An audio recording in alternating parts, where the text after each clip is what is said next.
Israel ने इस बार ठान लिया है कि हमास के आतंकियों की ओर से शुरू किए गए खूनी खेल का अंत अब ऐसा करना है कि आगे से जिहादी ताकतें मुल्क की तरफ आंख उठाकर भी न देख सके। दरअसल खबर है कि फलस्तीनी आतंकी संगठन हमास के युद्ध विराम की अपील को इजरायली प्रधानमंत्री ने ठुकरा दिया है। इजराइल की सरकार ने कहा है कि आने वाले 6 महीने या साल भर में वे कुछ ऐसा करेंगे कि जो उन्होंने अब तक नहीं किया। हमास के वरिष्ठ नेता मौसा अबू मरजूक ने गुट के 9 कमांडर के मरने के बाद रूसी विदेश मंत्री से फोन पर युद्ध विराम का प्रस्ताव रखा था। अब आप समझ सकते हैं कि इजराइल कैसे आतंकियों को सबक सिखाने का मन बना चुका है।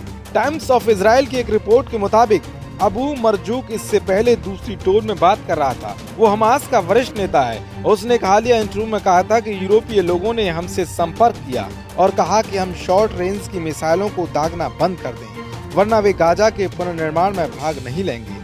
मैंने उनसे कहा कि हम अपनी छोटी दूरी की मिसाइलों को रोकेंगे और इसकी जगह लंबी दूरी की मिसाइलों का इस्तेमाल करेंगे।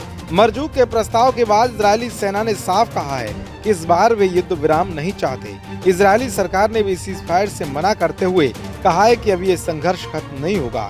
एक लोकल समाचार साइट से कैबिनेट मंत्री ने कहा है कि हमारे हर निशाने पर हमला बोलने के बाद यदि उन लोगों ने सरेंडर नहीं किया तो हम ग्राउंड ऑपरेशन लॉन्च करेंगे।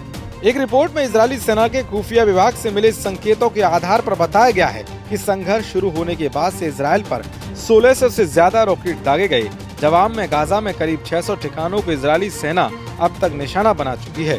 जानकारी के मुताबिक Israel defence force chief of staff lieutenant general Aviv Kohavi के पास ग्राउंड अटैक के लिए ड्राफ्ट तैयार कर भेजा गया है।